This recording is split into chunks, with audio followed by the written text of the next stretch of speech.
উচ্চ মাধ্যমিক পর্যায়ের প্রিয় শিক্ষার্থীবৃন্দ, আজকে তোমাদের জন্য আইসিটি বিষয়ের দ্বিতীয় অধ্যায় থেকে সৃজনশীল প্রশ্ন তার সমাধান নিয়ে উপস্থিত হয়েছি। আশা করি তোমাদের কাছে ভিডিওটি অত্যন্ত ভালো লাগবে। আর ভিডিওটি দেখে যদি তোমরা উপকৃত হও তাহলে অবশ্যই চ্যানেলটিকে সাবস্ক্রাইব করে কাছাকাছি থাকবে, এই প্রত্যাশা রেখে আমি মূল ভিডিওতে যাচ্ছি। স্বাগতম, লাল গোলাপ শুভেচ্ছা।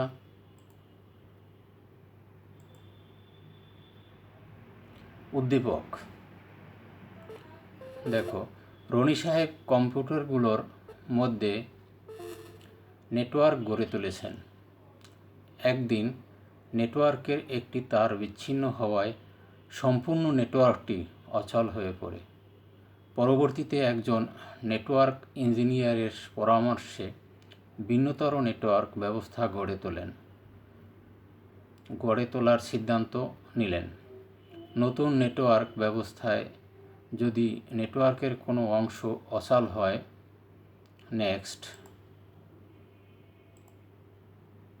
তবে বিকল্প আরও পথ যোগাযোগের জন্য উন্মুক্ত থাকবে এবং সম্পূর্ণ নেটওয়ার্ক সচল থাকে।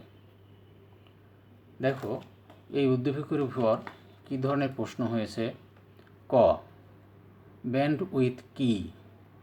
খ, মাধ্যম হিসাবে ফাইবার অপটিক কেবল তড়িৎ চৌম্বক প্রবাহ মুক্ত, ব্যাখ্যা করো।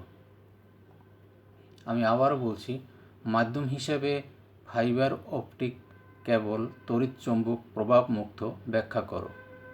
গ, রনি সাহেবের অফিসের নেটওয়ার্কটি কোন ধরনের, ব্যাখ্যা করো। ঘ, উদ্দীপকে উল্লিখিত নতুন নেটওয়ার্ক স্থাপনের যৌক্তিকতা মূল্যায়ন করো। প্রিয় শিক্ষার্থী বন্ধুরা, এই ছিল তোমার প্রশ্ন এই উদ্দীপকের উপরে। দেখি এই প্রশ্নগুলির সমাধান কিভাবে আমরা একে একে দিতে পারি। পরবর্তী পেজে যাচ্ছি। ক নং প্রশ্নের উত্তর। এক স্থান থেকে অন্য স্থানে কিংবা এক কম্পিউটার হতে অন্য কম্পিউটারে ডেটা স্থানান্তরের হারকে ডেটা ট্রান্সমিশন স্পিড বলে। এই ট্রান্সমিশন স্পিডকে অনেক সময় ব্যান্ডউইথ বলা হয়। আর এই ব্যান্ডউইথ সাধারণত বিট পার সেকেন্ড, বিপিএস সংক্ষেপে হিসাব করা হয়, অর্থাৎ বিপিএসে হিসাব করা হয়, অর্থাৎ প্রতি সেকেন্ডে যে পরিমাণ বিট ট্রান্সমিট করা হয় তাকে বিপিএস বা ব্যান্ডউইথ বলে।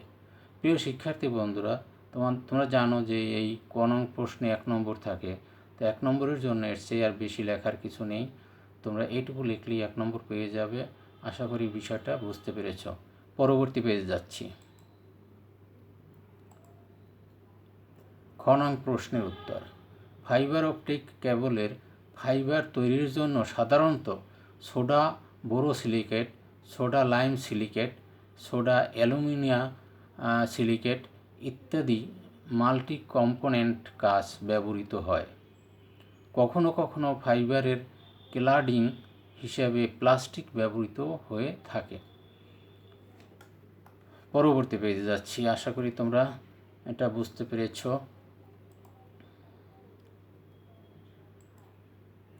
এই সকল উপাদানগুলো তড়িৎ চৌম্বক আবেশে প্রভাবিত হয় না, ফলে ফাইবার অপটিক কেবল তড়িৎ চৌম্বক প্রভাবে প্রভাবিত হয় না। তাই বলা যায় যে মাধ্যম হিসাবে ফাইবার অপটিক কেবল তড়িৎ চৌম্বক প্রভাব মুক্ত, অর্থাৎ যে পদার্থগুলি দিয়ে এটা তৈরি হয়েছে সেইগুলি তোমার তড়িৎ চৌম্বক আবেশে প্রভাবিত হয় না, ফলে এই ফাইবার অপটিক কেবল এটা তড়িৎ চৌম্বক প্রভাবে প্রভাবিত হয় না।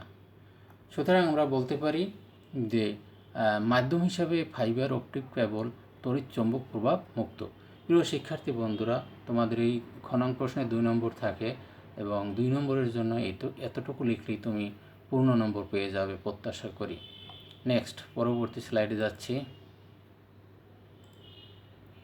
গ নং প্রশ্নের উত্তর। উদ্দীপকে উল্লিখিত রনি সাহেবের অফিসের নেটওয়ার্কটির একটি তার বিচ্ছিন্ন হওয়ায় পুরো নেটওয়ার্কটি অচল হয়েছিল। অর্থাৎ একটা তার বিচ্ছিন্ন হয় অচল হয়ে গেছে। রিং টপোলজিতে যে কোনো একটি তার বিচ্ছিন্ন হলেই নেটওয়ার্কটি অচল হয়ে যায়। এটি রিং নেটওয়ার্ক টপোলজির প্রধান বৈশিষ্ট্য। তাহলে তোমরা জানো রিং টপোলজিতে যে কোনো একটা তার যদি বিচ্ছিন্ন হয়ে যায় তাহলে পুরো নেটওয়ার্কটি অচল হয়ে পড়ে। তাহলে সেটাই বলছে এটি রিং নেটওয়ার্ক টপোলজির প্রধান বৈশিষ্ট্য। নেক্সট, সুতরাং রনি সাহেবের পূর্বের নেটওয়ার্কটি ছিল রিং টপোলজি।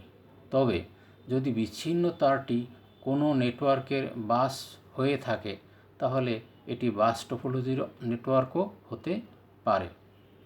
তাহলে রিং টপোলজি আর বাস টপোলজির সাথে এখানে যে কোনো একটাই হতে পারে। তাহলে আমরা এটা বুঝতে পারলাম। তাহলে গ নং প্রশ্নের উত্তর এখানেই শেষ হলো। নেক্সট, ঘ নং প্রশ্নের উত্তর। রনি সাহেবের অফিসের নেটওয়ার্কটির একটি তার বিচ্ছিন্ন হওয়ায় পুরো নেটওয়ার্কটি অচল হয়েছিল। তিনি বিশেষজ্ঞের পরামর্শ মতো নতুন টপোলজি ব্যবহারের সিদ্ধান্ত নিয়েছেন। তিনি নির্ভরযোগ্য একটি নেটওয়ার্ক প্রত্যাশা করেছেন। নতুন নেটওয়ার্ক ব্যবস্থায় যদি নেটওয়ার্কের কোনো অংশ অচল হয় তবে বিকল্প আরও পথ যোগাযোগের জন্য উন্মুক্ত থাকবে এবং সম্পূর্ণ নেটওয়ার্ক সচল থাকবে। এই উদ্দেশ্যে তিনি মেশ টপোলজির নতুন নেটওয়ার্ক তৈরি করার সিদ্ধান্ত গ্রহণ করতে পারেন। কাজেই রনি সাহেবের প্রত্যাশা পূরণের জন্য মেশ টপোলজির নতুন নেটওয়ার্ক স্থাপনের যৌক্তিকতা রয়েছে। তাহলে আমরা এখানে বুঝলাম যে এখানে যদি মেশ টপোলজির নতুন নেটওয়ার্ক তৈরি করা হয় তাহলে সেটা ওইগুলির সাথে আরও নির্ভরযোগ্য হবে। প্রিয় শিক্ষার্থী বন্ধুরা, আশা করি তোমরা এটা পড়লে আরও তোমাদের এটা বুঝতে কোনো সমস্যা হবে না। আর এতটুকু লিখলে তোমরা পুরো নম্বর পেয়ে যাবে। তোমরা ভালো রেজাল্ট করো এই প্রত্যাশা রেখে আজকে আমার ভিডিও এখানেই শেষ হচ্ছে। সবাই ভালো থেকো আর চ্যানেলটাকে সাবস্ক্রাইব করে নিও। তোমরা এই চ্যানেলের পাশে থেকো, নতুন নতুন ভিডিও পাবে। শেয়ার, লাইক তোমাদের কাছ থেকে প্রত্যাশা করি। সবাইকে ধন্যবাদ জানিয়ে আজকে এখানে ভিডিও শেষ করছি।